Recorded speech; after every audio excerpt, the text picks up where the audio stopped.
Recognizing the member from Kamloops Centre. Thank you, Mr. Speaker. Well, the problem with that answer is that we repeatedly bring these issues to the government, and the only people they seem to listen to is the Mutual Admiration Society on that side of the House. They don't realize these are the issues from the communities we're bringing forward, and they're not solving the problems.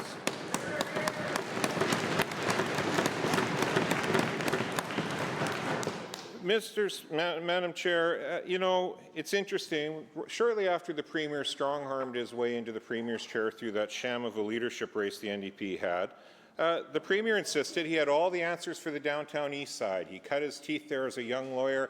He knew what needed to happen. He was going to take it over. He was going to take the reins of it, and you would have changes you could touch and see and feel immediately. That was the Premier's commitment. Then, in the election, when he had been failing for 2 years, he said, and his commitment in the election, as he just said the other day, whether the plans the province has underway and commitments the province made during the election are going to make sense. So a man who said he had all the answers goes through an election saying he has all the answers, now has to actually hire yet another consultant to find out if his plans actually make sense or not, Madam Chair. That's the track record of this government. 7 years of failure. Now they have to review all of their failures to figure out how to fix the mess they've created after 7 years. Madam Chair, we've asked a couple of questions today about the hiring of Michael Bryant. A couple key ones have been conveniently completely avoided by this government. So dealer's choice. They can pick either of the two that they've refused to answer. Why did Michael Bryant leave BC Legal Aid, not Ontario, BC Legal Aid, after only 2 years? And why, or was, Vancouver actually consulted about the secret hiring, apparently, of Michael Bryant back in February? They can answer either or both of those questions if they choose, or they can go down weird rabbit holes like they've been doing for the rest of today, Madam Chair.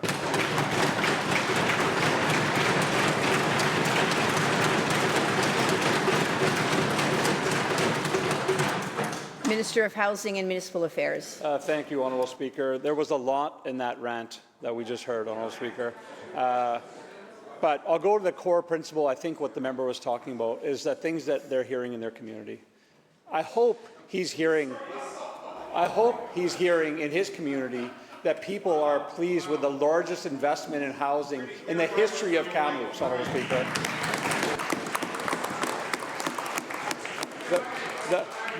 The member from Terrace raised an issue in this House about an individual who had their money being clawed back. I hope she's hearing that that issue got resolved. The member from Prince George, I'm sure that they're hearing that the largest investment in supportive housing, which has addressed the Buxton Flats and getting people indoors, is helping. I hope the member from Campbell River is hearing the same thing. I hope the members in all their communities. Members,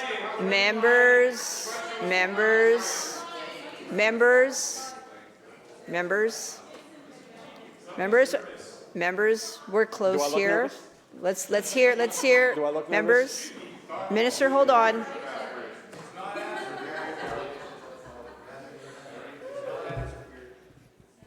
Hold on. Let's hear the response from the minister. Proceed, Minister. Thank you. I clearly hit a soft spot, Honourable Speaker. My point, Honourable Speaker, is this.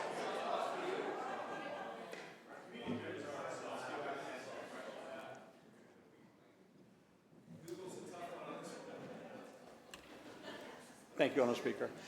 The point is, Honourable Speaker, that the housing we're putting to communities, the supports we're putting around those housing units is making a big difference in communities.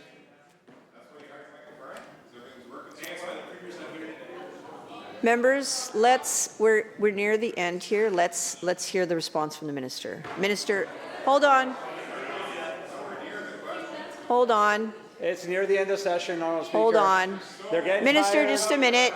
Just tired. a minute.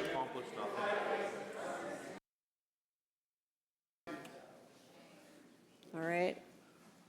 Proceed. Continue to make investments in community. It's making a real difference. We're turning a corner. We know we have more to do, and we're going to continue to do that work, Honourable Chair. Thank you so much.